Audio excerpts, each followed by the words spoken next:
What's up, yo? Yo, what's going on, bro? I ain't nothing, man. It was good. It was good. Ain't you see, I had to make a memoji to, Yeah, I saw that joint. Appreciate What's that. up, man? I know you had to get Marv involved with that. yeah. Huh?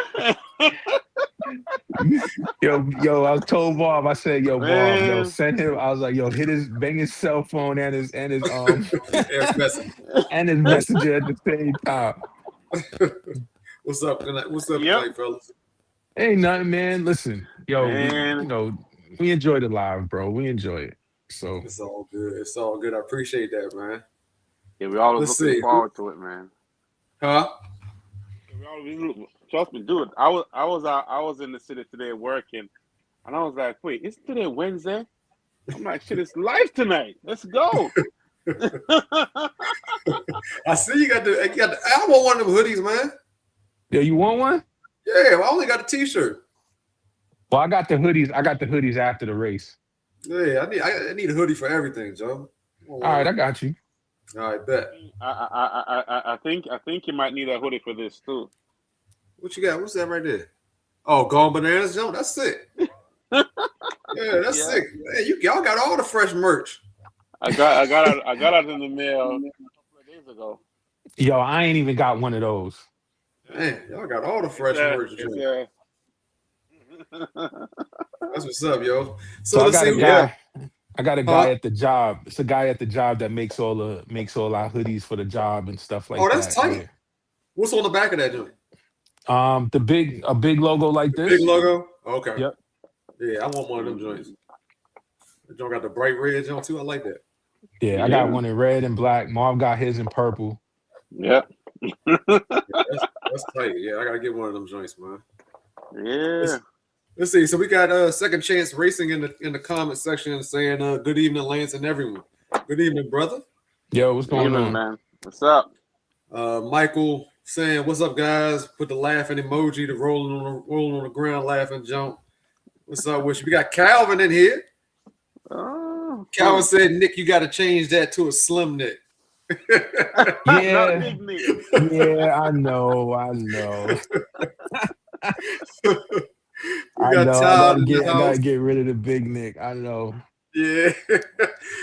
We got Todd in the house from RC Ohio, another good RC YouTube channel right there. Saying, hey Lance, what's up, guys? What's up, Todd? He said he got the notification this time. My man Michael said he got a notification. All right, that's what's up. Good. That's good. I mean, I think like I said, as long as you hit the notification bell, everybody should get the notifications for this jump. So what y'all want to talk about tonight? Listen, when I'm gonna start making up some dates probably this week for Philly. Okay. And hopefully people who follow the Brooklyn Large Scale page, because I've been, as far as any changes to our rules, I've been, listen, our rules, any changes to our rules is very slight. So if you check I think the feature page, it'll let you know what the changes are and the classes that we are planning to run. And after I make the dates, I just hope guys, come out and show up on those dates. I'll have race dates and I'll probably have some practice dates. The practice dates is the biggest dates that you guys should show up to, so you can have fun on the race days. Yes, what's up? Yeah, definitely. Practice days are for you to, iron out all your problems. And I posted a link in the comment section for the Brooklyn Large Scale Facebook page. So if anybody's on Facebook and head over there, hit the the subscribe thing or whatever on that, and like I said, check out the features section. We'll have the race days set up. And like you said, the practice days are the days where you can ask a bunch of questions, get out there, get to know your vehicle, get to know the timing system, and actually enjoy the whole day with the guys and learn a lot. It's hard to try and learn on race days, that's for sure, because everybody's trying to be out there to win. Right. No disrespect, anybody trying to disrespect anybody, but especially if your car ain't running right on race day, It's a bad time to act. Yeah, it's hard. I mean, I'm talking about like if my car ain't running right, I'm trying to wrench and get that thing running right. I just don't have the time. I mean, Right. plus on top of recording and stuff like that for me. And like I said, these guys, they're the ones that hold the race. So it's hard. Like I said, when people out there racing and trying to focus on winning, to help others out. Like I try to help everybody. So if we're on a practice day, you know, I got my own car to practice with, but you're better off. You're more likely to get my full attention on a practice day if you need some help with anything, rather than on a race day. On a race day, you're going to get the minimum because it's just too much. I'm trying to race too and trying to, help host the event. So one thing, like Primal, I know this guy was upset with me because he came to me and asked me for help. And generally, I don't turn anyone away. I never turn anyone away. And 3 years, I know this guy. 3 years. I never met him before. I talk all the time. I've given him so many things to do to build his car. So many ideas. He built. I said, okay. When are you coming to Philadelphia? You're in Jersey. You know what he said to me? Marv, I don't know if I want to come down because I'm scared I might break a part on my car. I said, listen, tell you what you do.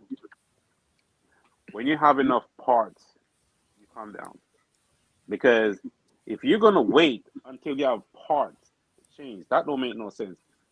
Come to test and tune. If something breaks, somebody might have a part. But the thing is, you cannot come to an event and come and ask me for help. Like, the tension between me and him that day was so bad that I think he left because he said, he called me a POS. What? But I said, you know what? It's okay. I understand. I said this to you multiple times. You cannot come to an event and ask for help. Furthermore, I was running three classes.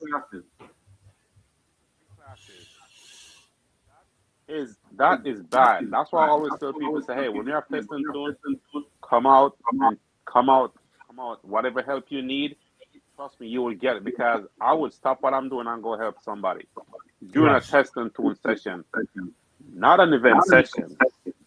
I'm not doing it. Now I'm not saying, we're not saying that we won't help during an event, but you'll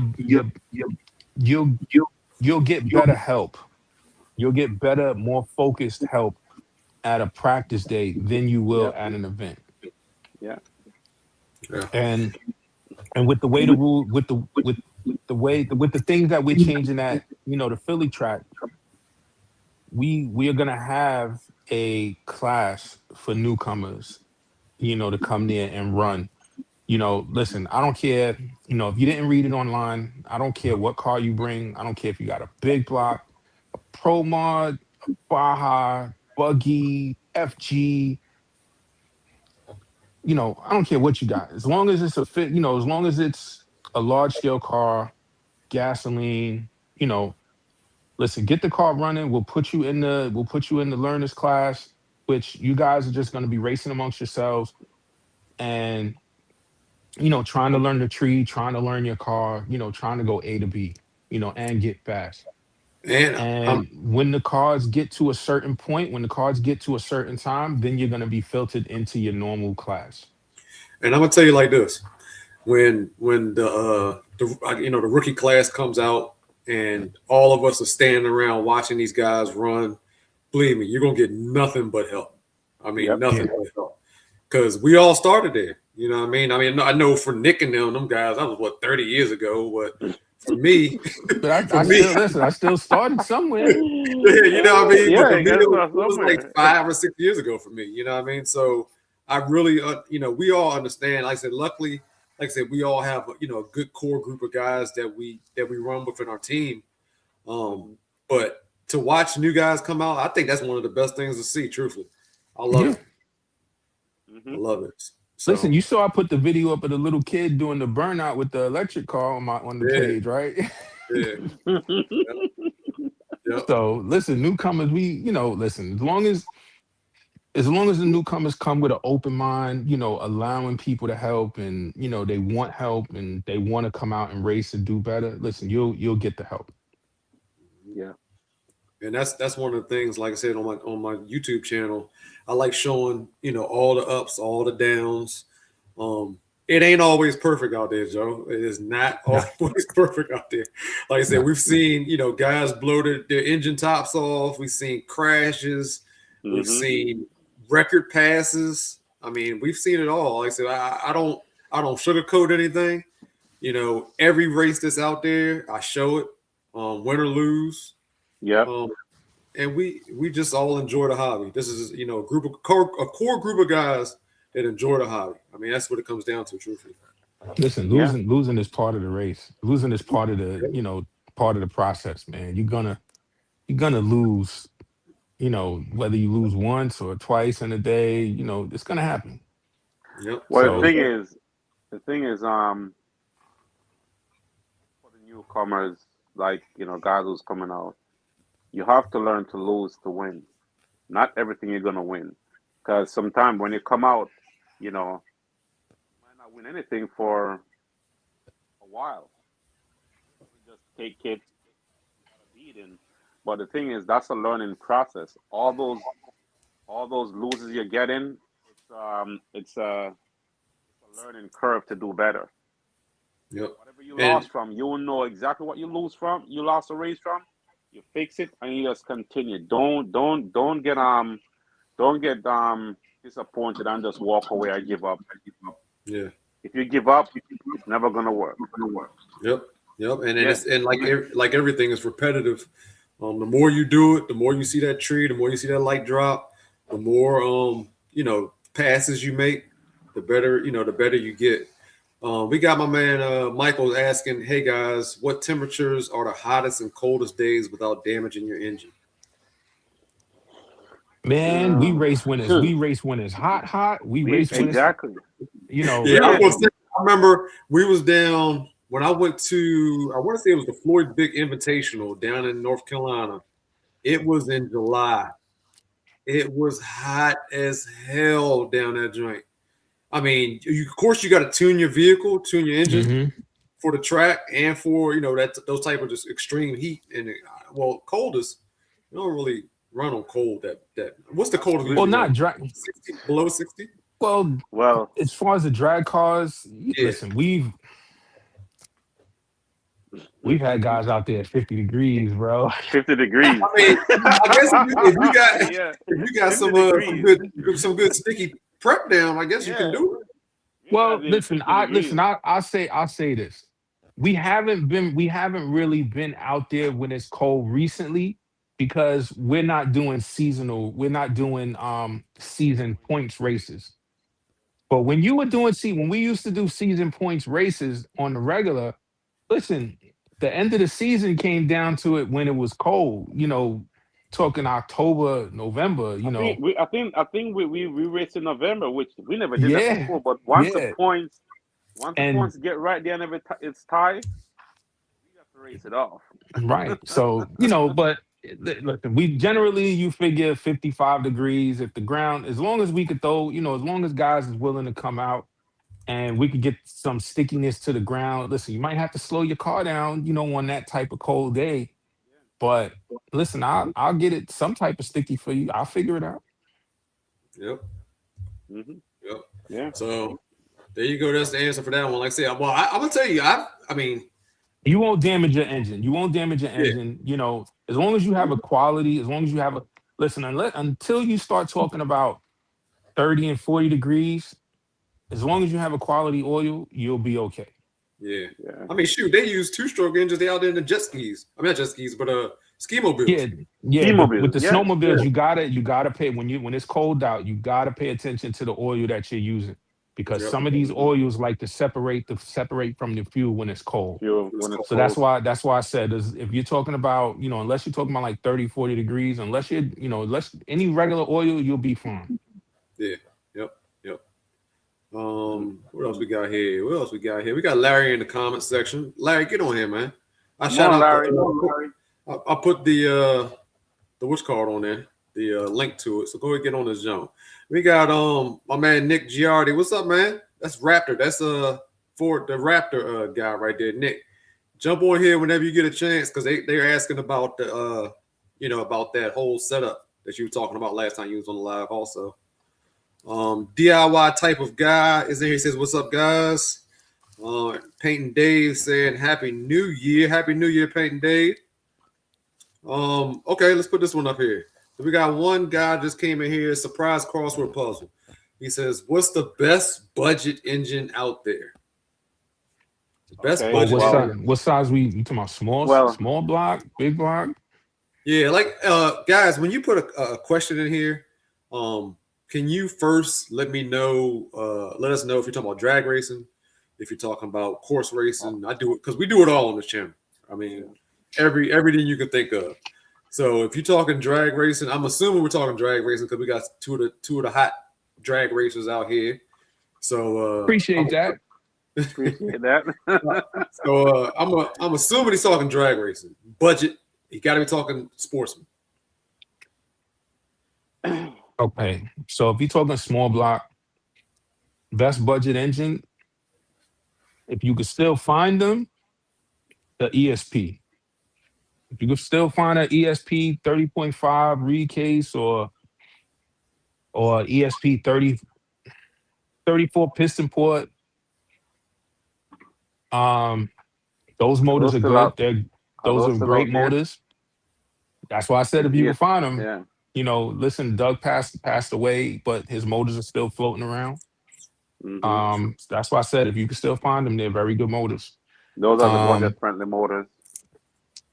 Other than that, for me, the next motor that I would go to is a Bartolone 34. Bartolone 34 probably costs you maybe like $900 to $1,000. $900 to $1,000. I don't know. Budget motors. A 32. I think a stock Zenoa 32 will get you in there with a good pipe on it. For a beginner starting out. Well, if yes, and if somebody give that a good port in. Well, see, that's the thing. You gotta have somebody. You gotta have somebody that can port it. Yeah, if you have a good porter, you could use a piston port. Gizmo motors are pretty good too. I don't know anything about Gizmo, so I can't. Yeah, I've had a couple I can't Gizmo, say anything. But he doesn't go big. He doesn't have you can't find like a Gizmo 34 or 32 or nothing like that. His is up to 30.5s. As far as I know, they're up to 30.5s.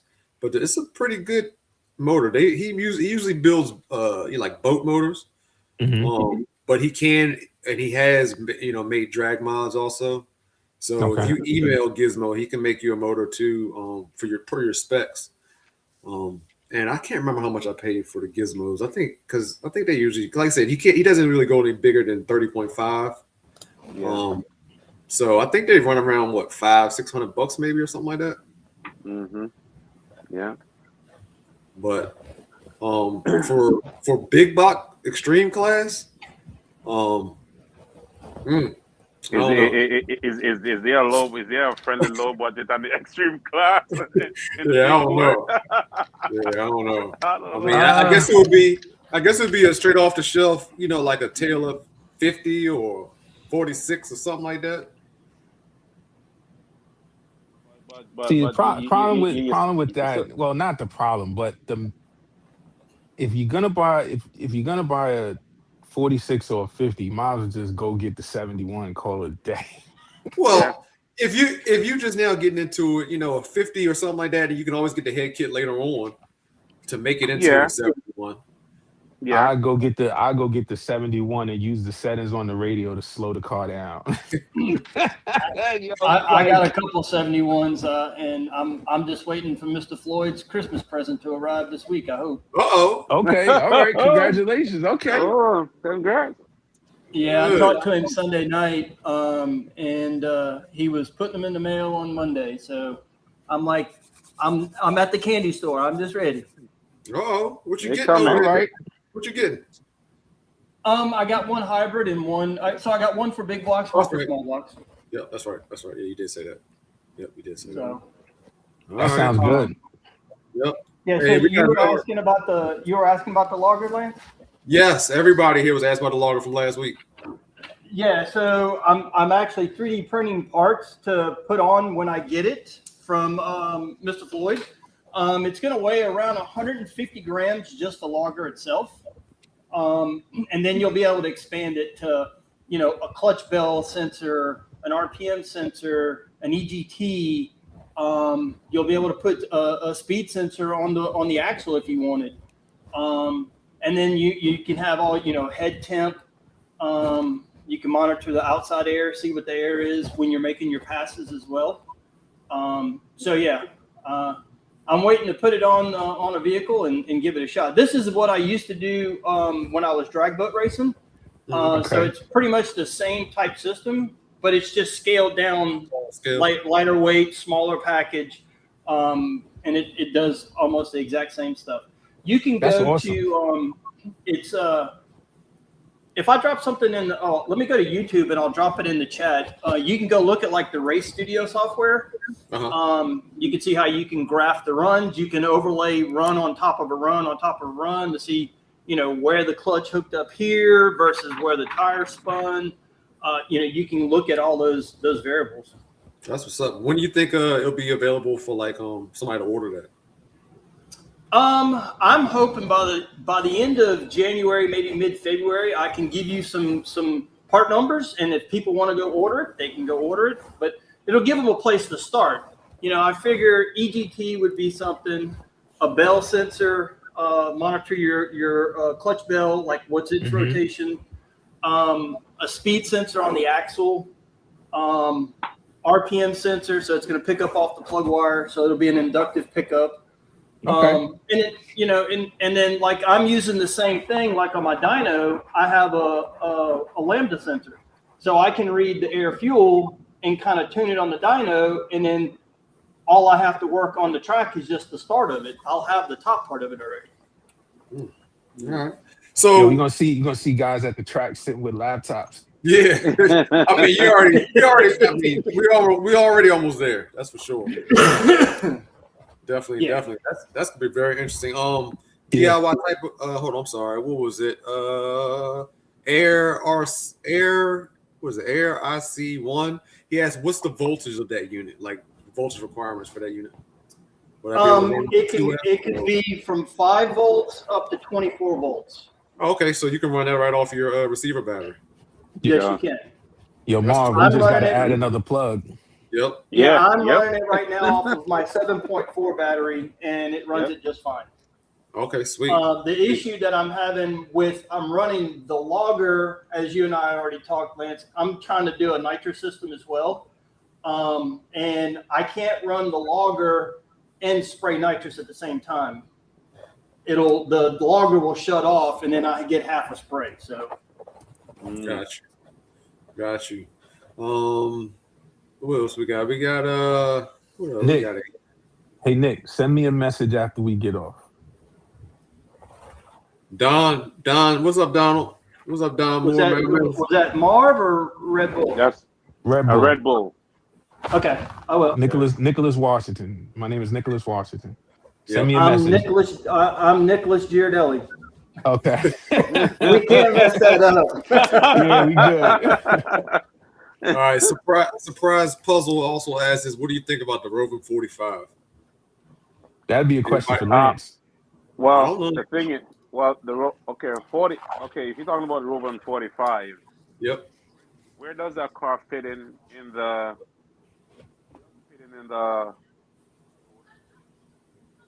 You're breaking up. You hear me? Nah, you're breaking up, Marv. Is that better? Yep, perfect. Okay. Oh, dumbass earphone. I was saying the Roving 45, it doesn't fit in the off-road or on-road. Like where would that motor go fit in? That's extreme. Yeah. Oh, well, okay. Well, let's be realistic. So you're scratching your head like me. Roving 45 in the extreme, you're gonna spray it with nitrous. Yeah, you're Don't gonna know have how to. well. Don't know how well that motor will hold up against nitrous. The It's one of the main things I've always heard about roving engines is their Mhm. cranks are pretty good. That's the Okay. one thing I've always heard is the cranks are pretty good. I don't know about the rods, There you go. you That's know the what I thing. mean? But I've That's the heard thing. that their cranks are good. I think the only roving 45 I've ever seen has been in a Baja. Mm-hmm. I had a guy, Canis. I got a couple videos of his Baja when he first took it out. He was only able to get, I think we got 4 runs on his Baja while he was a newcomer. You know, Mm-hmm. newcomer. He was with my man Motor Mike. You know, rest in peace, Motor Mike. He was a newcomer. Canis, that was his cousin, and he we got 4 runs out of that engine before the rod came out of the side of the block. Oh wow. Yeah. So under some serious pressure, that rod ain't gonna hold up. I mean, something came loose. Either it was the bearing, the pin, something came loose on the joint, and you know, maybe his was one of not many that's ever happened to. Yeah. But ever since that video, and I think matter of fact, I think I got that video of it where it actually shot the rod out the side of the block. And I kept that engine for a while too, and I made a couple videos on that. That just put a foul taste in my mouth for that engine. Yeah. 'Cause we took after that happened to his engine, I took and I put he went and bought a stock 32. Yeah. We put a pipe on it, and it was faster than the 45. And the 45. Yeah. Yeah. So yeah. So Well, to answer what's him surprise crossword puzzle, I would just go get a Taylor 40. What is it 46, Nick? 46? Yeah, that's a Yeah, good I'll just motor. get a Taylor 46. that's gonna be a big difference in price, though. Well, it The doesn't matter power if don't compare though. the power don't Yeah. compare.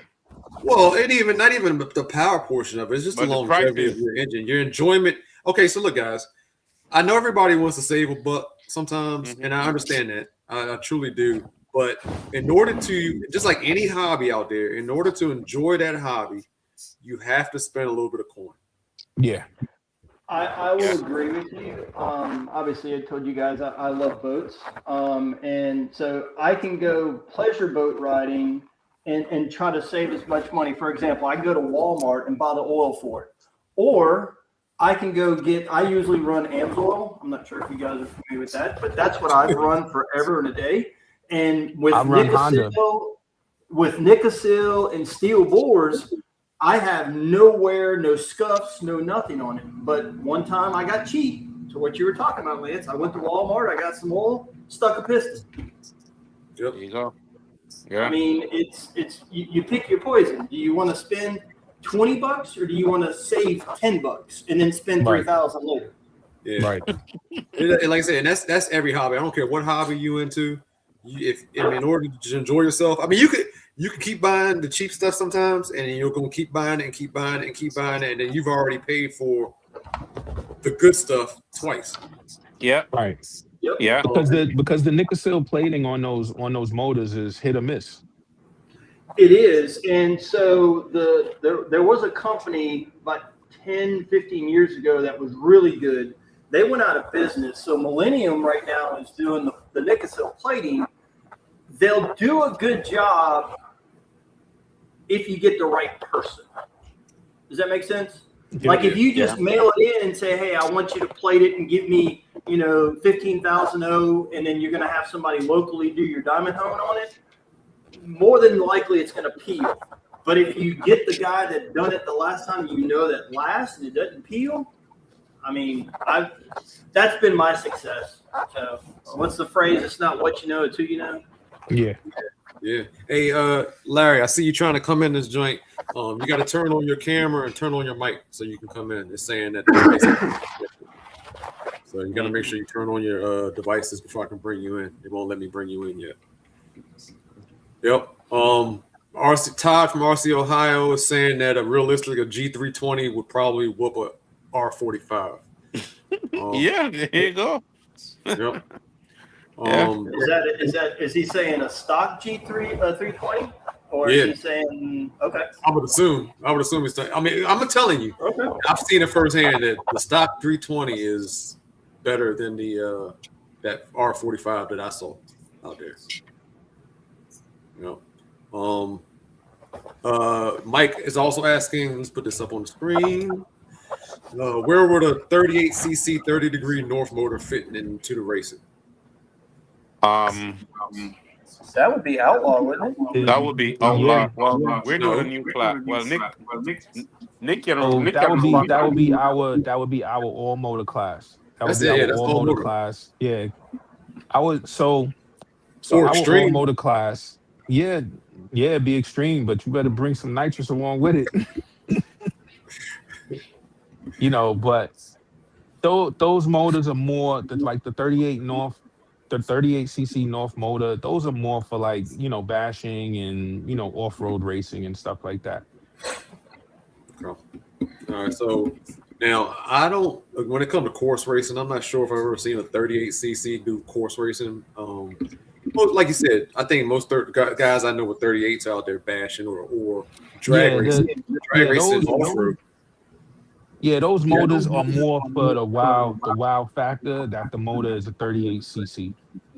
Yeah, and I mean you could also, like I said, off-road drag racing. You can use that 38cc.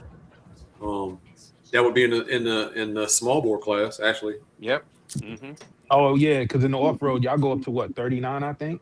Yep. Yeah. Okay. Mm-hmm. Yep. Hey Lance, Yeah. I have a question. Did you Yes, run sir. a compression check on your 32 before you did the head swap on it to the 35? No, I didn't. Okay. Nope. I was curious. I have one. They just came back in stock, and I got one. Uh-huh. The only reason I haven't done anything with it is I wanted to talk to you first, but obviously it's not illegal in the small bore stuff. So, I mean, you talking about on-road drag racing? yeah. Okay, yeah. Why why? What made you ask that? So I have the Primal Charger as well, and it comes with a 32. Mm-hmm. And I was just curious, like what the difference was compression wise. What was the squish difference? You know, kind of what that looked like from a stock 32 to going to the 35. Yeah. And now I can tell you, the compression on the 35 head, once I put it on there, it really, I thought it wasn't much. You know what I mean? Like I was actually surprised how easy I was able to turn the turn over the flywheel. I was actually surprised by that. That's one of the things I did definitely do that, and I was actually surprised how easy it was to turn that over. What was the port timing difference from a 32 to the 35? Was it the same port timing? It's just a different. I didn't put a wheel on it. Yeah, I didn't Okay. put a wheel on it. Yeah, I didn't do the wheel. I just cleaned up the ports. That's all I did. Yeah, I didn't put a wheel on it and raise the ports, nothing like that. I've raised my exhaust port like very minimal. Cleaned up my transfers, and then just cleaned up the ports. That's all I did for the most part. Just When I really wanted to just see. Yeah, I think when companies start taking that 40 millimeter head and really start getting into it, and after they do that, they start making real dedicated pipes for it. I think that's when you'll really see the motor start coming around. Yeah. I'm surprised you don't see more. Oh, Larry more made it. Yo, listen, you gotta clap. Yo, the old dog did it. The old dog went through the settings. Oh, man. No, he got his daughter to go get that. Yup. I can't take credit for that. My niece and my daughter helped me. I was struggling for half an hour. I've been seeing you in the what they call it, the off stage area, and I'm like, look, he'll get it eventually. I'm like, you can come it off, come back on. So look, wherever I was trying to get in. Hey, look, I'm a racer. I'm not a social media guy, all right? I know how to race cars. Well, we gonna change that, Larry. We gonna change that. Oh, there she is. Who's that? That's Brittany? No, that's No, Ciara. that's Ciara. That's Ciara. Oh my God. That's Ciara. Yeah. So look, guys, I got my TV, but I'm looking at you through my phone, and I can hear there's a slight delay. Is that okay? Yeah. Yep. Yeah, we don't hear it. We don't hear Yeah, the TV. Yeah, they're talking in the background. Okay, y'all gotta be quiet. Yep. Okay. All right.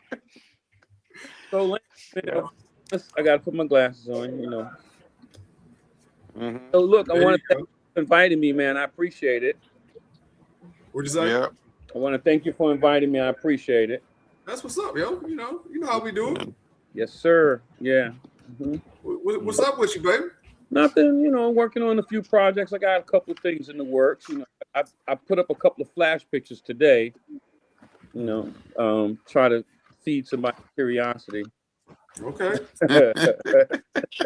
I didn't really be on, I wasn't on Facebook today. I didn't really see much. What you put up there, man? I just put a couple of quick little picture of a new motor that I got that I'm working on. Oh yeah, I did see that. That little gold jump.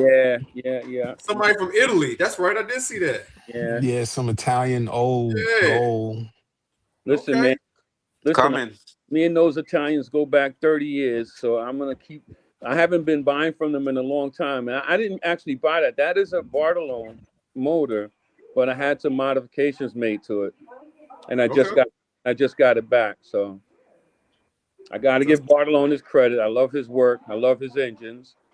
You know, I heard you guys talking about engines earlier, and I heard you guys talking about budget engines, and you know, to be honest with you, it depends on what level of racing you want to get into, and you know, I commend Nick, and I also, you know, commend the guys at IMDRA that they are opening up this entry level class, you know, because it can get really expensive when you try to compete at a top level, and you know, and at the top level, there's no such thing as budget motors. I'm sorry. Most guys buy these high-end motors, and then they still take them to motor builders to have modifications to them. Yes, true. You know, but the question is, there's a new class. There's a new entry class coming out for those guys that don't want to spend that kind of money. Yeah. And hopefully they'll come out and get inspired, and then maybe they'll invest because they'll see these cars going a little bit faster than theirs, and maybe they'll get inspired to invest. Listen, this is the best advice I could give y'all. If you can't spend the big budget money, make sure you make yourself deadly on the tree and make your car deadly. Make sure the car goes straight. Yes. If you are deadly on the tree and your car goes straight every single pass, you a deadly driver, bro. They will be watching you, regardless if they got more power than you or whatever. You're more likely, if you're deadly like that and they're watching you, you're more likely to make them jump. Yep. Yep. That is true. I've seen a few. Yeah. You watch. Listen, I tell y'all this: if you watch some of the videos that I've raced in, people jump on me left and right, especially my sportsmen. My sportsmen ain't all that fast, but they jump on it constantly. Well, I think that comes with practice. No matter what level of driver you are, you know, want to go to the next level, you have to practice. You know, even no, you can turn that off. Even the best have to practice. I still practice as often as I can. We all practice. Every opportunity we get, we practice, you know. Yeah, practice for me is very important. Very important. Last year, I didn't practice that much. Horrible. Were horrible.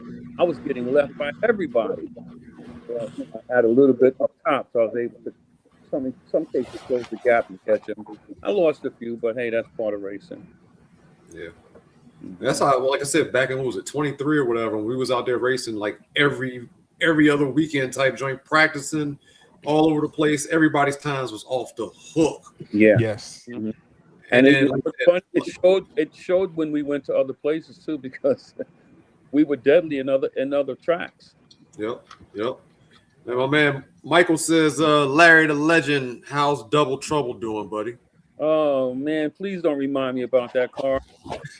Oh, Double Trouble! I put that car out as misery. I fought for what, 2 years to keep that car alive, even after everybody else went big block.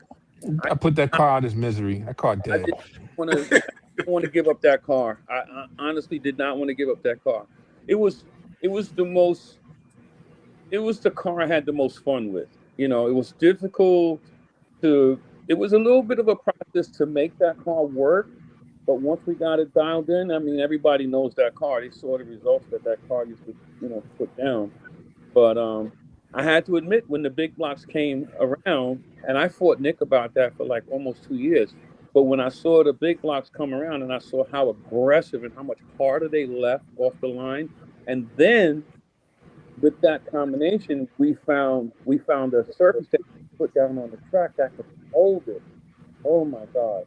So now we got a good surface and we got these big blocks, and some of these guys are even spraying, and the numbers are ridiculous now, So Double Trouble, I had to retire her. I had to put her out to pasture. All right. So since we're talking about twins, how you think twins gonna factor into this all motor class? They not. You don't think so? No. The price. Okay, so I've worked on an 80cc twin. I've worked on all the twins that they, besides that mysterious 34cc double twin, whatever it is. I've worked on all of the twins from 56 and up. The 80cc, I've changed the 80cc into 100. So I know the power differences between the 80 and the 100. The problem is not the motor. The problem is not how much power the motor makes. The problem is how much the motor weighs. That motor by itself, without any, that motor by itself, without anything on it, weighs 20 pounds. Mm. Just the motor itself. That's the ALX 80 twin? Yes. Actually, yeah, the 80 weighs 20 pounds. I don't know what the 100 weighs. The 100 weighs. The 80 by itself weighs 20 pounds. So if you put that in a car, you're figuring once you get the car built, that car is still going to be 10 to 15 pounds heavier than any other car with a big block. Yeah.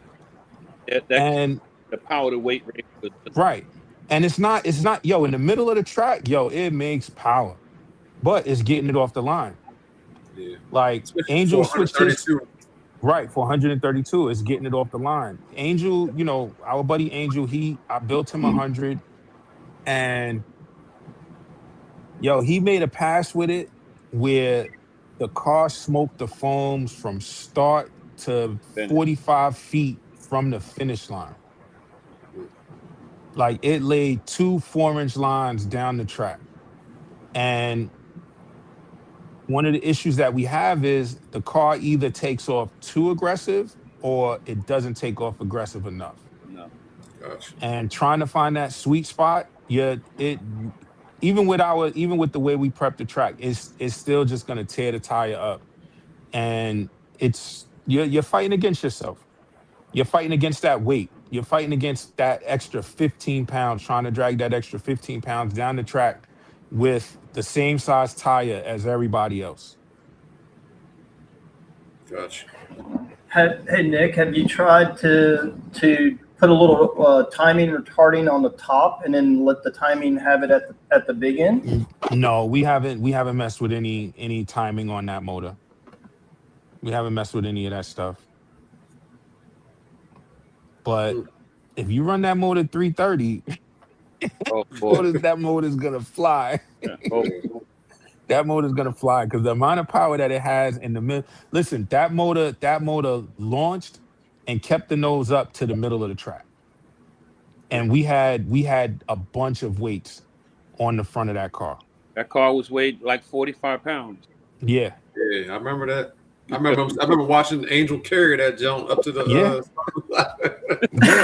That was a beast of an engine, man. That thing was huge.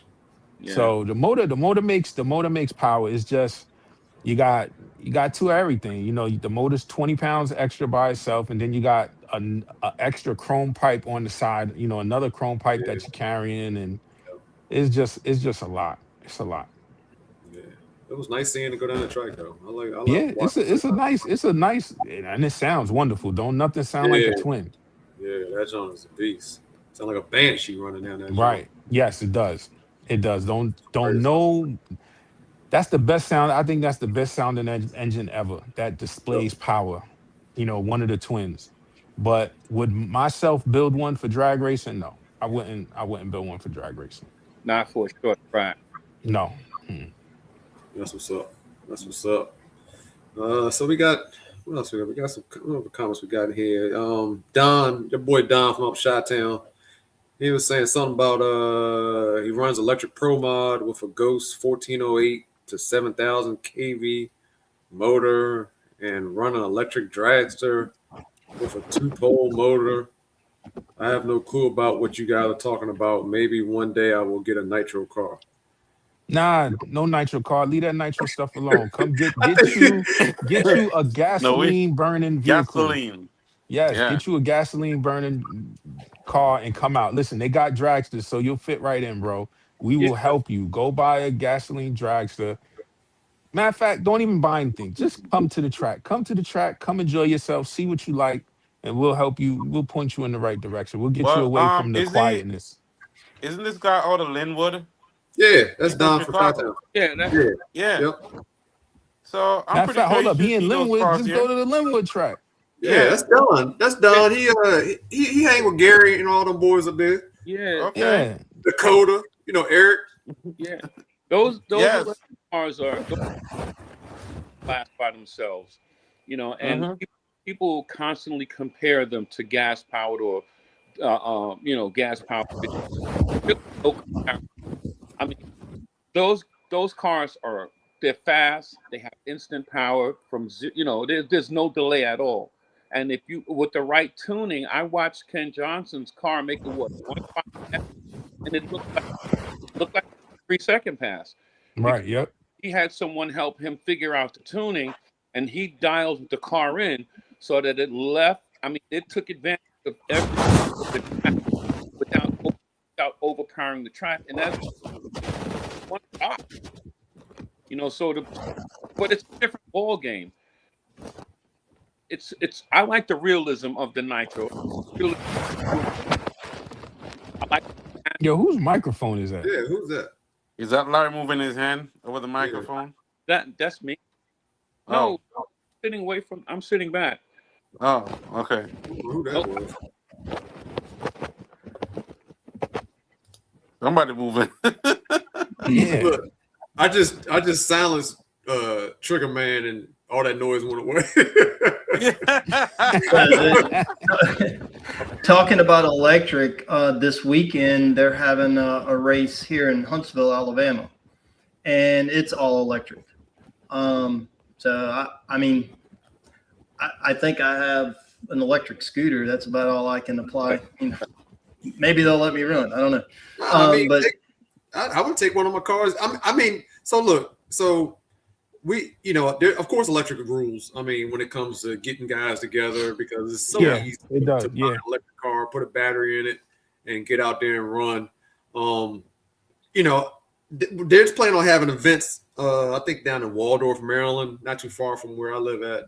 I'm taking my gas car out there. You know what I mean? Like, at the very least, let them see what a true fifth scale, because they think a fifth scale is an X Max. You know what I mean? Yo, that'd be killing me. They'd be like, "Yeah, it's the X Max is a fifth scale." I'd be like, "What?" Yeah, yeah. They think a fifth scale is an X Max, but when I take my cars out there, like when I went to DC with the guys that were running, I took my electric car out there just because it was cold. I ain't feel like dealing with it. And they was like, "What? What is that?" You know what I mean? Like they had no clue what an MCD was, no clue the sheer size of it. And then when you see it go around a track, it just blew their mind. It blew their mind completely away. Right. So I just suggest take your gas car out there, let them see it, let them look at it, and I guarantee you, like just that alone is going to invite more people to try and come out and come and see these things. Because until you see a true fifth scale, you just have no clue how big these cars are. Yeah, there goes Marv. I was going to take killer. Yeah, I see the Marv. He hurt your feelings. That's the MCD right there. That's the ultimate. Yep. It's dirty. Don't worry about the dirt. It's dirty. I was going to say, Marv, it's kind of dirty. Have you cleaned it lately? Nope. Oh, nope. I see the shock hanging. See the shocks here. The stuff is coming tomorrow. So, Lance, right here where my finger is, the bottom piece was loose. So I thought it was leak. Yeah, it was leaking right here under the boot. that cap, that little screw-on cap. Yep, that was loose. Okay, So- well, that's an easy fix then. Yeah. So it's supposed to come tomorrow. So I'll fix it. And Did you put some Teflon tape on that? not yet. Tomorrow when I get everything, I'm gonna take it apart and get it together. Yeah, put a little bit of Teflon tape around those threads. Yeah, man. So I'm gonna do all 4 on the call today. Don't worry about it again. That's what's up. Yep. But yeah, Lance, I was going to take the charger, and I contemplated bringing the Raminator because it kind of dwarfs the charger. So Yeah. Just to your point, so they could see a true fifth scale. Yeah, they have no clue, yo. Like I'm they in have love no- with the Raminator. That truck is, man. listen. That's one vehicle that I would buy and make it electric. Yeah, me too. I love it being gas. I drove it electric, and the electric one stands up. It does everything that I wanted to. It stands up on the back wheels with no issues. It's quiet. Could drive it whenever. Drive it at night. So that's my reason for wanting it. Wanting an electric version, because I could put in my neighborhood, I could put some lights on it and drive it late at night in the summertime, and everybody be oohing and ahhing. I can appreciate that. I mean, nothing wrong with that. What engine you got in yours? I got a Taylor 71. Oh snap! Nice. All right. I mean, I hear you there. I'm gonna tell you the truth, bro. When we was at Wagner Park, there was a guy with a grave digger. Actually, matter of fact, it was Primal. Primal came out there with their grave digger that has a 50 GT in it. And the power on the 50 GT was insane. Like, for the size of that truck, to watch that thing go around the field and come towards you and then turn, man, I was scared to death watching that truck go around that field. Scared to death. I mean, like I said, that's with a 50 GT. Well, So you it doesn't saw the take- video of I think there was a guy over in Australia had a Primal, and something happened to the throttle, and it got stuck and broke his leg when it hit him. Oh, I ain't trying to do that. that's when you need a It's kill. like 80 pounds. That's when you need a kill. That's when before you need a put kill the switch. tail in. Yeah. Listen, Heavy just ordered an 80 for his. Yeah. So you ordered an 80 for Heavy has one? I didn't know Heavy had one. Yep, he got one. That's on my bucket list. That's for sure. Same here. That's on my bucket list. Terry Barker says, will VP 110 work with an OBR 34 full mod? Yes, and you can call OBR and let them know that you are gonna run that. Well, if you're planning to buy an OBR, if you're planning to buy that motor, you can call them, let them know what fuel you're running, and they will actually make the motor specifically for that fuel. But yes, if you have a basic OBR, yes, the 110 will run in that. So that would be a 34 signature series if they're making an engine for you, right? And then will they consider that be a signature series? That I don't know. I think when you ask for specific mods or something like that, I think they make that a signature series. I think. I don't know. I know you can't email or call them though. You definitely can't email or call them. Yeah. Let them know what your plans are for the engine. Right. OBR has a lot of what's the guy's name? I can't think of his name. Dan Signali. Yeah, he has they have a lot of options that you can, go over with them to get your motor program together. Do you know, Nick, if they're changing like different thickness base gaskets? Because when you're running less octane, you don't need as much compression. Right. I don't know. I haven't seen an OBR yet they are okay. Yeah, they are changing different, depending on how you have the motor built. You can change the different thicknesses and head gaskets. I've even seen some of them that didn't have a head gasket at all, that had the cylinder straight sealed to the case. But there's a couple of ways that you could go through it. You can mill the bottom of the head, or when they cut the combustion chamber, depending on how deep they cut it, that can adjust the compression also. Yep. I wish somebody would make a combustion chamber where you can replace the chamber itself. They do. What's the name does that? Used to. A-Kill, yeah. A-Kill used to do it. Well, from what I heard, Nick, I heard that A-Kill is still making motors. Okay, so that's what I heard.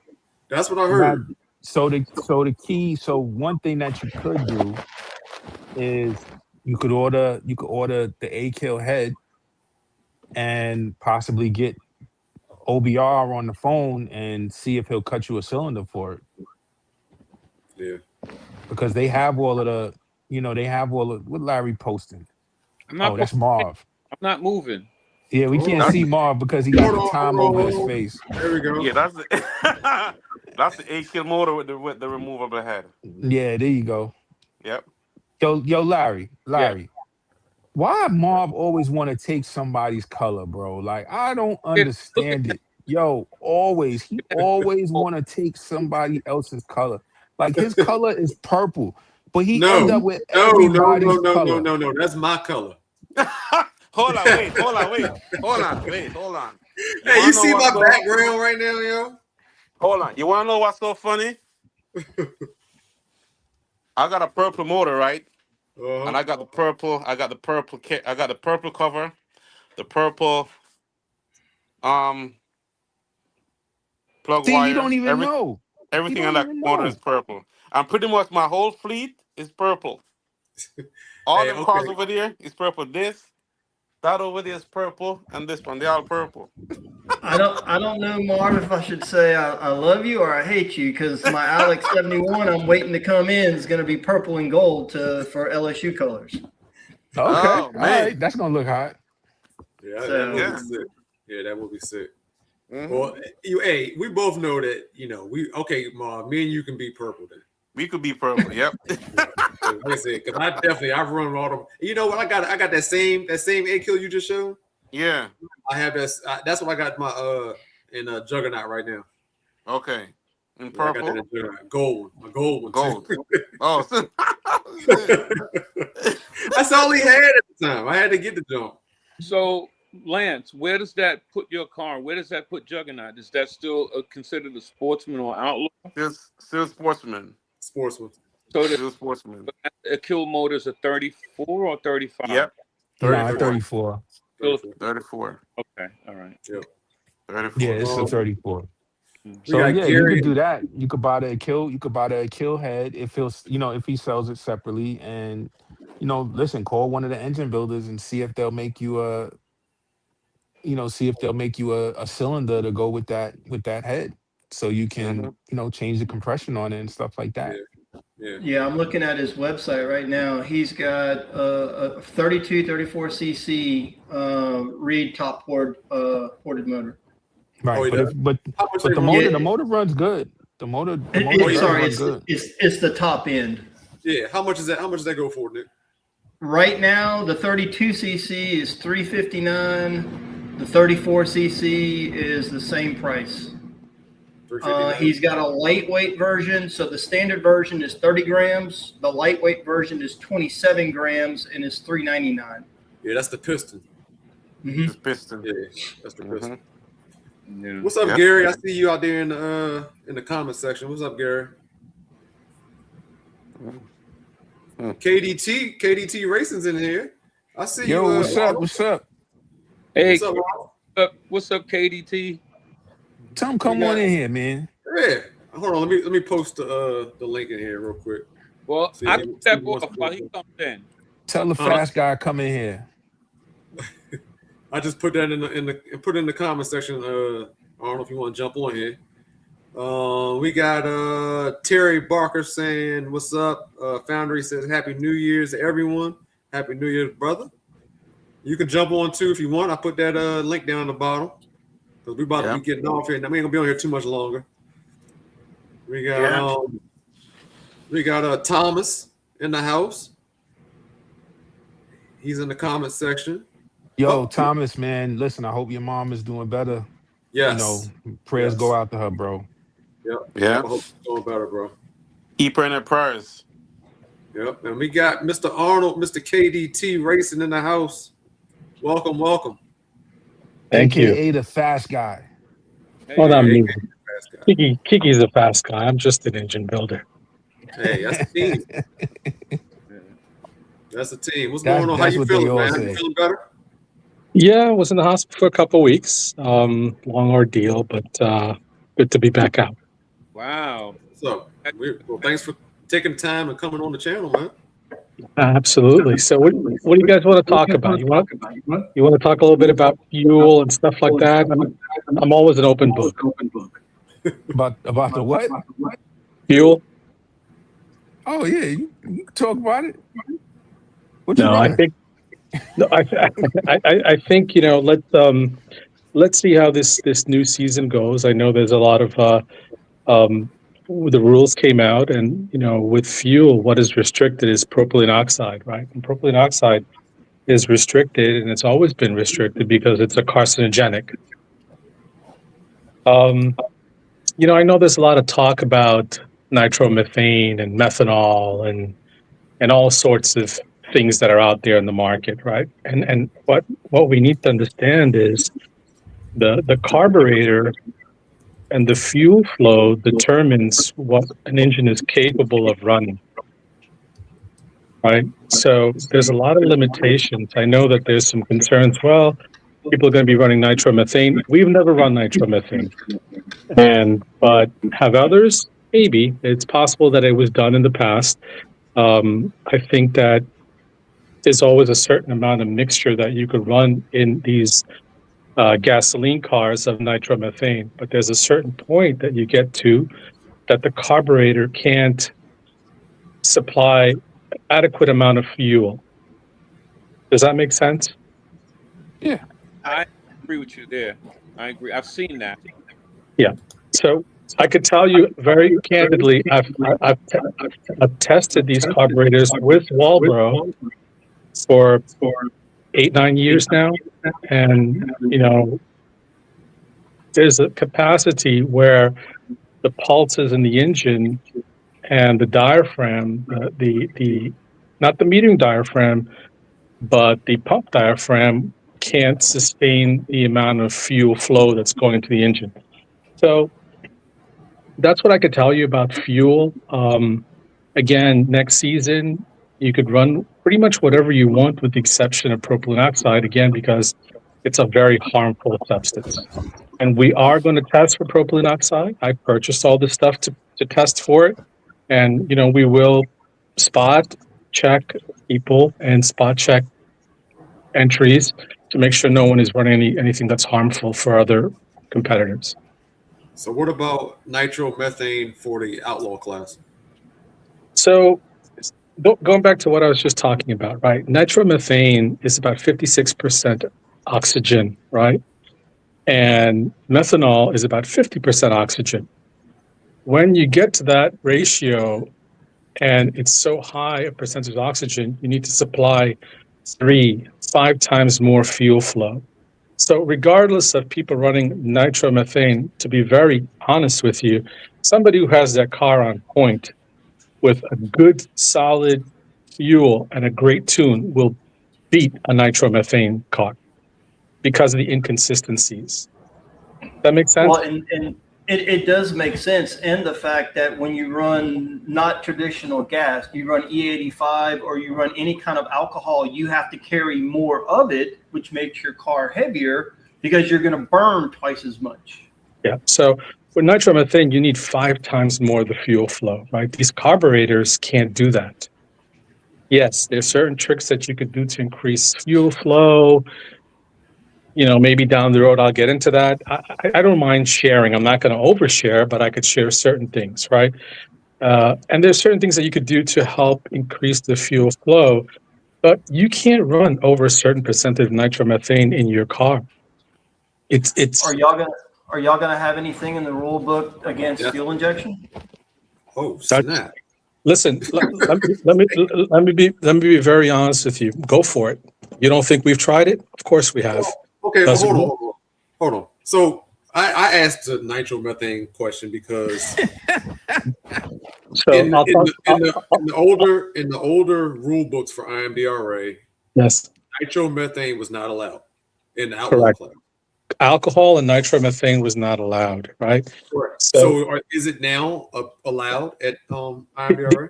The only thing that's not permitted in IMDRA is a carcinogenic additive, propylene oxide. Everything else is allowed. And this is for all the classes. This is for all the classes. So, correct. Wait. So this is new. This is all new down there, right? So I just Why? 2025 rule book. It wasn't like that.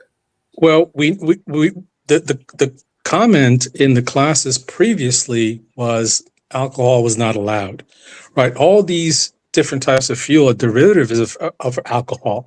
Mm-hmm. So what we're saying now is what is restricted is propylene oxide. That's always been restricted. You have to understand something.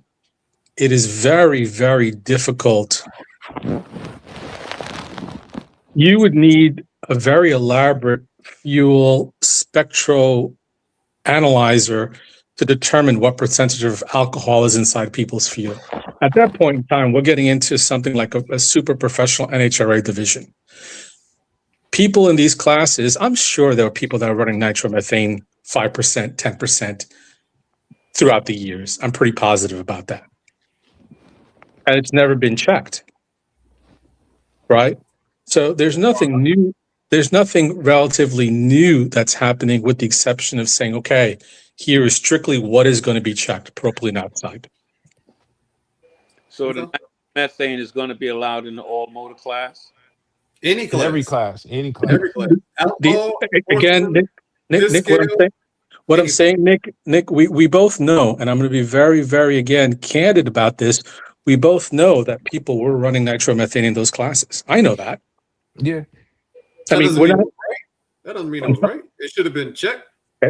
Yes, and my son is very adamant about that. Unfortunately, he was correct in certain aspects, but we're going to kind of move forward. We want to kind of move forward and address those issues and say, okay, here is what is prohibited, and here is what is going to be checked, and that is propylene oxide, because we know it's a very harmful substance, and we have the machinery to test it, and we are going to be testing it. Everything else, you're talking about, who was it that just said something about EFI? Okay, EFI failed. Go back to the history books. Look at Surefire. Surefire developed a EFI system with LOCI. What happened? The day before, 2 weeks before it was supposed to come out, they scrapped the entire idea, right? It failed. I discussed this with Surefire and their EFI system for many, many years. It didn't work. It wasn't effective. Yeah, so, it was supposed to come on the LOCI. It was supposed to come on the 5T. Yep, on the Mini Cooper 5T. Yes, right. So that didn't work. Can you do a secondary injection EFI system? Go for it. Remember, we want to embrace this ingenuity and this progression and show what is possible. Can you do that? Yeah, go ahead. By all means, try it. But you have to understand something. These fuels that are traveling with so much oxygen, you have to, remember when OBR made the shred head version? You guys remember that? Yeah. And they were running methanol. They had to restrict the intake volume. So what you're doing is you're basically restricting the intake airflow and adding it with fuel. So is it really being optimal? No, not really. You're just cross-canceling something.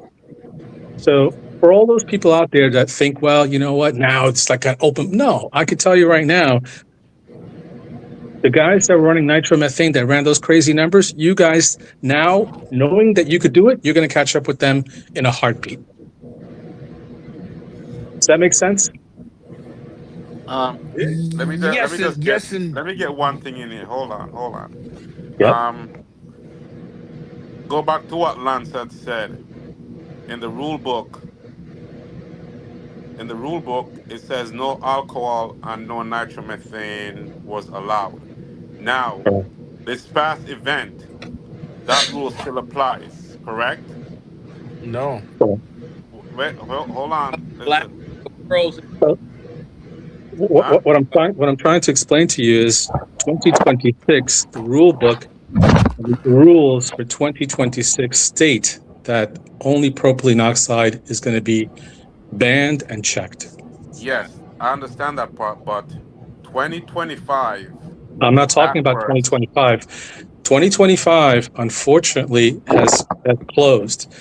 Has there been people who set records who maybe they did run nitromethane? Of course. Yeah, but I but didn't let me run. ask you. I didn't run But let me ask you. nitromethane. Yeah, but let me ask you a question. Do you think that is fair for other racers out there? Yes, it's past 2025, but Mhm, you have someone or multiple people in late mhm. 2025 running nitromethane and breaking numbers while it's stated in the book 2025 and beyond backwards 2024 said alcohol and nitromethane is not permitted. Now, if this is something that I, everyone know but didn't say anything, do you well, think that's allowed to progress to say, hey, this guy run a number? That number shouldn't have count. so the Well, only it person. wasn't tested. It So wasn't tested. yeah. Huh? So can I? That's correct. It wasn't tested. So the only person that knows is God. God is Yeah, the only person and the that person who knows did it. the true answer to that. And in my program, and what I taught my son is we follow the rules because God's Yeah, always watching. yeah. Whatever anybody else does, it's it's unfortunate. If that was the case, Marvell, that somebody was cheating and we didn't catch it and test it, it's an unfortunate situation. And that probably is what transpired. It could be, but again, it's all in speculation. Well, I think it's more than speculation because now it's opened up to nitromethane and alcohol to be used to Exactly. That's what I'm saying. to Now, level the playing field now at this point. yes, So people Yes. knew. I think people knew it was being used. It just was never tested. but they was never So tested. I never said anything. yeah. So So that's the whole thing. yeah, and I agree with you. I think that what happened was, and here's my theory behind it, right? And again, I could be imagining this stuff up. I'm just saying, in the extreme class, you can run whatever fuel. And maybe by coincidence, some people decide to run that same fuel from the extreme class in the other classes. That probably happened, Yeah. I mean, you know? I think it happened. I mean, I truly think it happened. But like I said, without anybody testing it, Yeah, yeah. you know, So, it's all look, speculation. yeah, and there were errors made on all parts, right? In terms of not having adequate people to test, not having the time to test. Yeah, but that's why moving forward for 2026, um, we're going to be very vigilant about that and making sure things are tested. Um, for me as a father, I can't teach my son how to cheat. That goes against my theory of life. So all I could do is comment about my program with my son. We've always abide by the rules, and we set records based by following the rules. Okay. Um, Um, Let me ask this question. Okay, so 2026, all that fuel can be used. Now, except let's say propylene oxide. no, Right. we're not talking. Forget about we're not talking about propylene oxide. Okay. Everything else except for that. So now you have one guy or two guys come to the if every event, beating everybody using nitromethane. Two guys. I'm gonna say just two guys beating everyone in all classes. Why? Because he using nitromethane. So you have, let's say you have five events for the season. The same two guys running nitromethane, and then you might have a whole event with 20, 30 racers. only 2 guys take those 5 events for the whole season. Now, let me ask you a question. What do you think the backlash is going to come at the end of the season? What do you think is going to happen? Because the reason why I say that, because most guys can't figure out how to use nitromethane or whatever it is.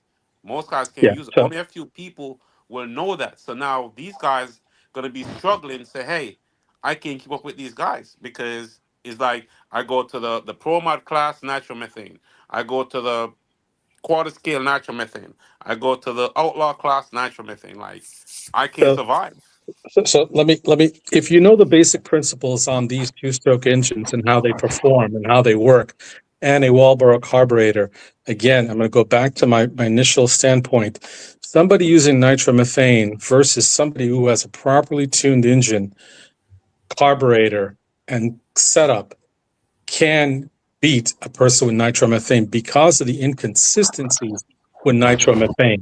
If you go back to the details of how these carburetors work, the material these carburetors work, how nitromethane affects those materials, they get damaged very quickly in the metering in the pump diaphragm. Do you understand what I'm trying to tell you?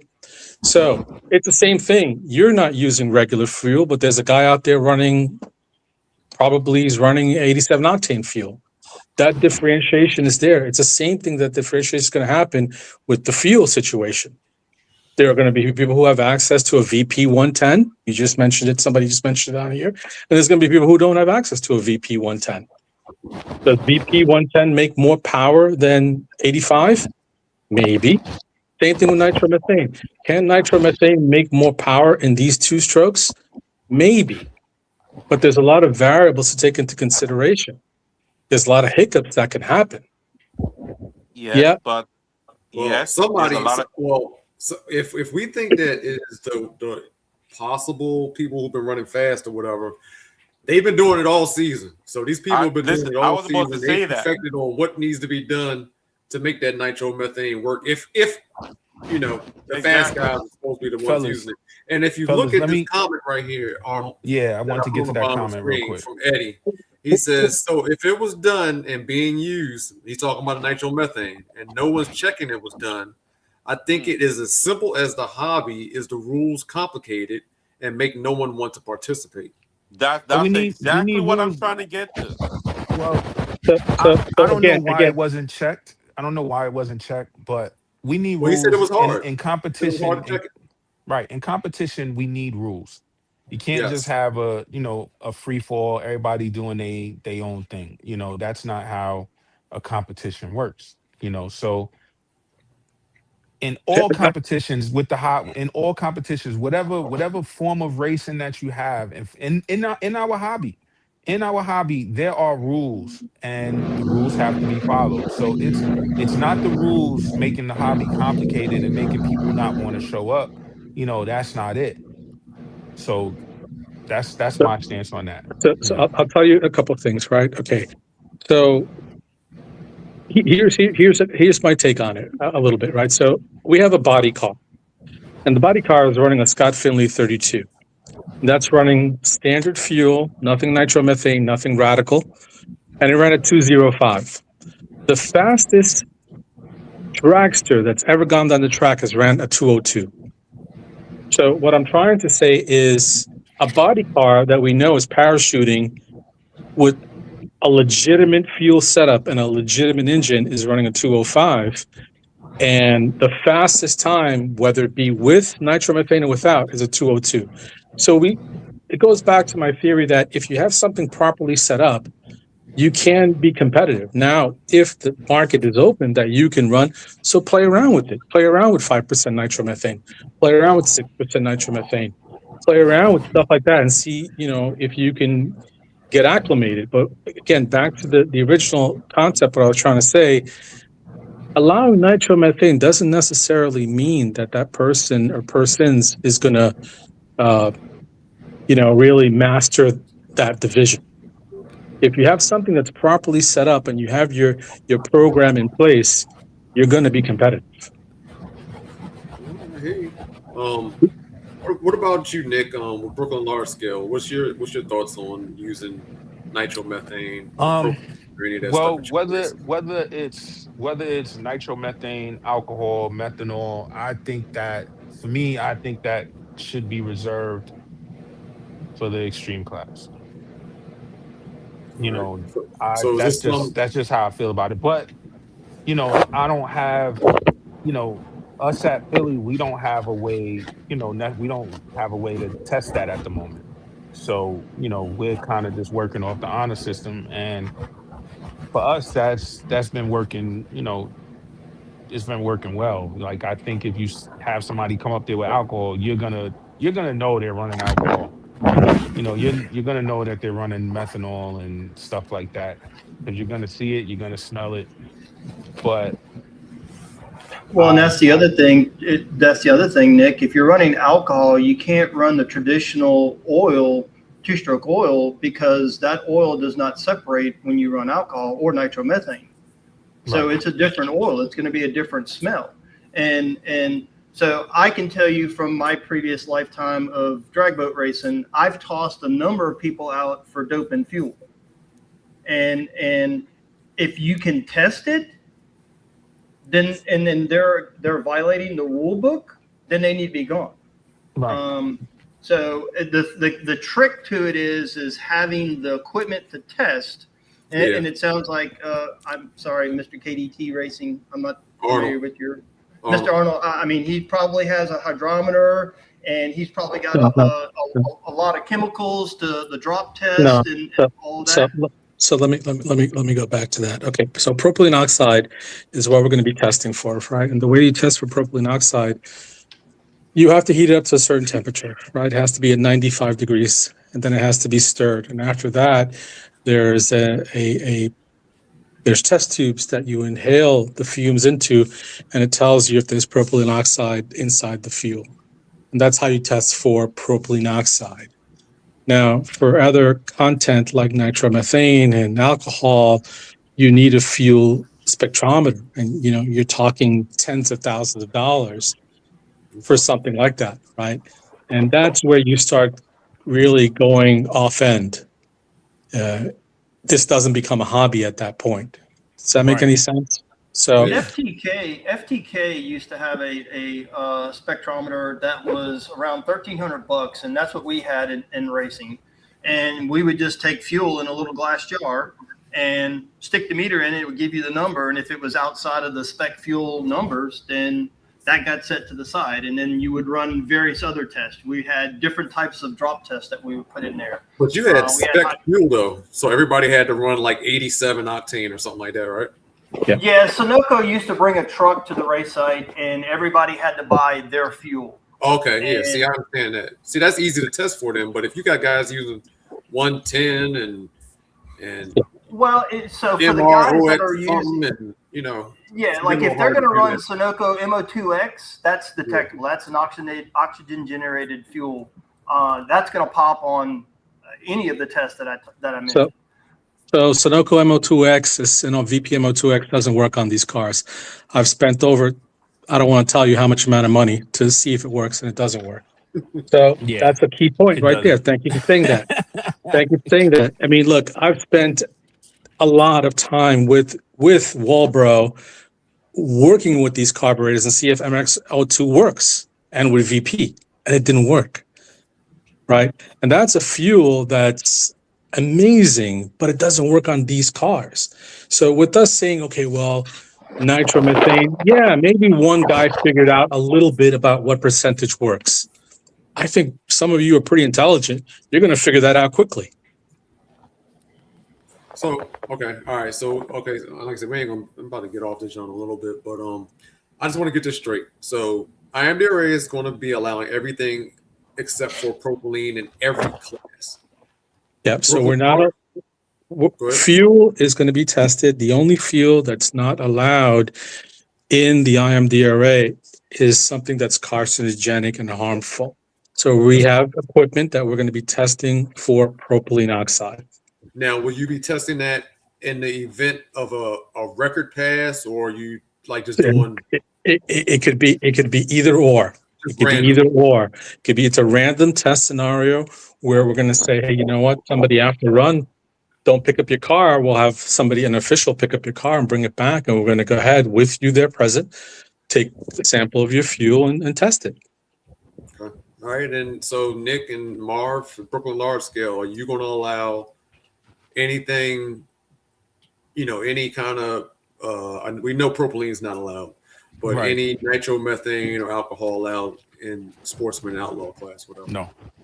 I think the only class gonna be running, well, not propylene oxide. It's gonna be the extreme class, but every other class, we can't allow that because if we trying to bring in more people, like new people, it's gonna deter them. Even let's say they're there for a year, and not too well. I can't say everyone is really knowledgeable of RC stuff, but quite a few have some time to catch on. And to where we at right now, most of them are gonna need years to catch on. But Do they let me have ask you a all question. those years to You put in? guys, I don't but know. you guys are putting a rule in place that you're not even testing for. You don't have any What? type of machinery to test for fuel. You see, Well, okay, you Arnold, see, the rule has been in place. The rule has been in But place for but 20 something odd years, and we ain't never but, tested for it. we but never that's see again. anybody come there to run that fuel. That's the thing. But Nobody ever run that Nick, fuel that out of a that track. that that's on the honor system, right? And Right. that it's unfortunate. Not everybody's going to play fair in the honor system. Same thing with IMDRA. It's always been on the honor system. Well, listen, at the moment, we haven't had that issue.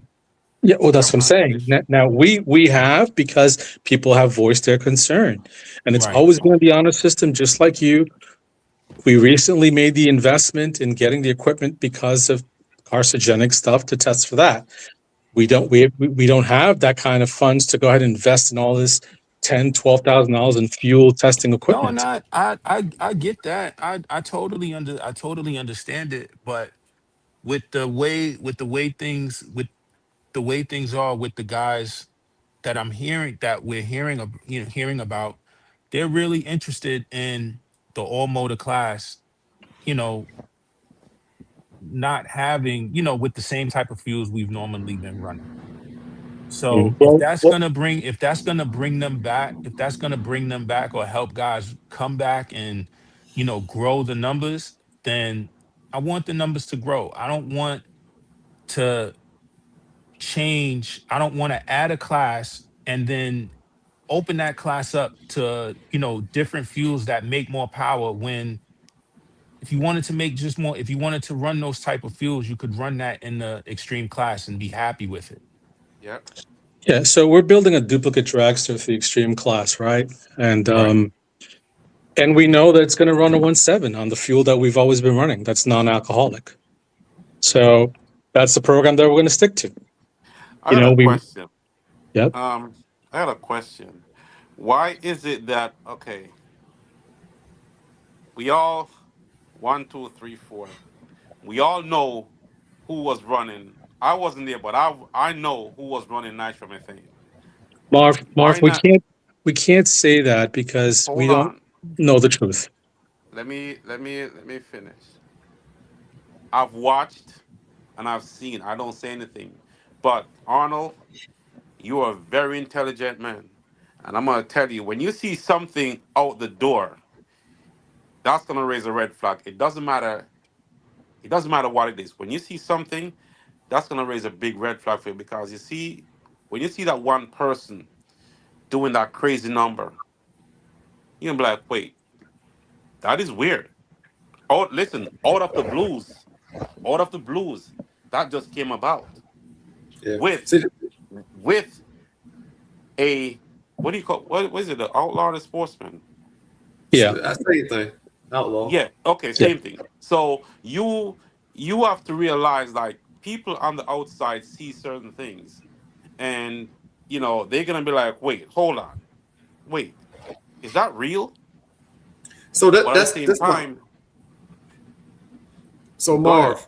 So this is Yeah. this is what I was. This is the last thing we talk about too before we get off here, because we can make a whole episode sure, about this. sure. Hmm. Arnold jump on here at the end of the day and want to get on to some serious stuff and everything right at the end. But this is my whole thing. Hmm. Yep. Okay, so somebody comes out to the track, and this is for you, Nick, because you're saying that you want to still keep it as, Nick and Marv. So you say you still want to keep it as nitromethane alcohol is not allowed. Somebody come out to the track, the red flags go off, right? You're like, man, this guy's got something. How do you bring that person up to say, look, you're disqualified? How do you prove that? The only way that you could prove it is take a sample of his fuel and send it out to a company. So how do you stop him from racing for that day? You can't unless you have the equipment there, or the times is just blatant. Like you got an all motor car and the car's running 1.6. You already know that doesn't make sense. I mean, but how do you can't do anything about it? You can't do anything about it that day until you actually test the fuel. All right, Yeah. so you're planning on taking a test of his fuel and sending it out to get it analyzed? Yeah, I'll do that. So if it comes back, let's say it does come back as funny fuel. Listen, you banned. Simple as that. Okay, all right, that's what I wanted. Because we make sure we lay it out. Said this is not allowed. That's why I said, that's what's gonna happen. listen, if you're getting to the point, like, this ain't our job. We ain't making millions of dollars doing this. We losing money doing this. If you got to come out here and cheat and do all that, I'd rather you just not show up, man. Yeah, that's a tough one, right? And it's unfortunate because Brooklyn Large Scale and IMDRA have been around for decades, right? And we've always been on the honor system. And I don't think we've ever ran into an issue. I'll be honest with you. Right? No, we've never had this issue before. No, Never. not at all. Not at all. And in IMDRA, and I think last year we all saw there was probably an issue. I think last year was the first time I ever saw something like that. How did you? I know you see that honor. What was your immediate reaction to that? My kid flipped out. My kid wanted to put up a $250 bounty to test the fuel, and I don't want to go into details. I think that at the end of the day, it's still a hobby, and I'm trying to keep it that way so it doesn't get so dramatic. I'm glad that I could compete against people like Nick, Larry, Marv, that I know that we've always had that type of a respect that we're not going to cross the line. Hold on, why my name wasn't mentioned in that, John?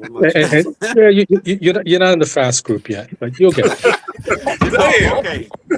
Hold on. Yo, I think that means you got to step it up this year, bro. I know, God. So dang. you brought up a great point right there, Arnold. You brought up a great point right there. You see something happened, right? Now, people on the outside looking in, and see that happen. Yeah. They're gonna say, why wasn't that addressed? You got to remember, this is people from the outside that potentially might want to come in. They can be like, so wait, why wasn't this addressed? It doesn't matter if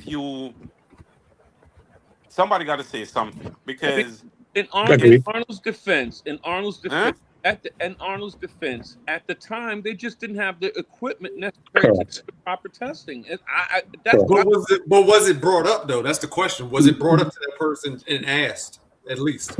Yes, Larry was there with me. We talked about it, and it was a little bit controversial. Yeah. And unfortunately, we really wanted to just end the year on not a lot of controversies and address it at the end of the season. That's where we are now. Right. I could tell you that I know for a fact it's going to even out the playing field with this revision, because I know what you guys are going to be capable of now, knowing, okay, try 5% nitromethane in your mix.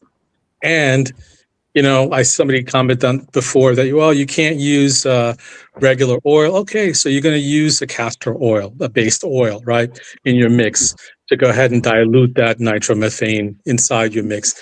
And I know that when you're testing, you're going to see the gains that are there, and that's going to even out the field. So okay, Hold on.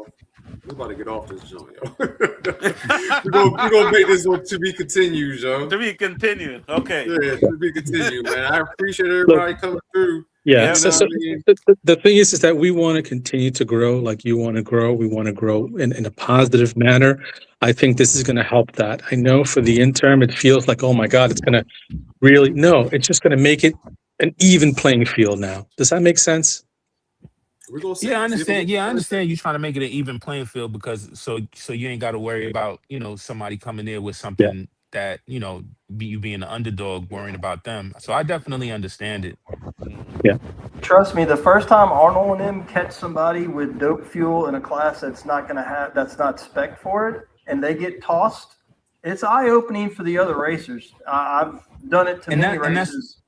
and that's what I'm hoping because if you come to Brooklyn and I take a sample of your fuel, everybody's gonna know that we took a sample of your fuel, and when I get it tested and it come back, I'm letting everybody know. I'm not gonna keep it a secret. Yeah. Yeah. All right, guys. I'm about to get up off this joint. I gotta get up at 3 a.m. Charlotte. So All right, fellas. all I right. Thanks, appreciate thanks everybody coming everybody. through like Thanks for your always. time. All All right. Thanks, right. everyone. I'll see Later. y'all next All week. right. It was Same good bat talking to time, everybody. same Same bat Thanks time. everybody. All right. All right. Take care. Bye. Cool. out.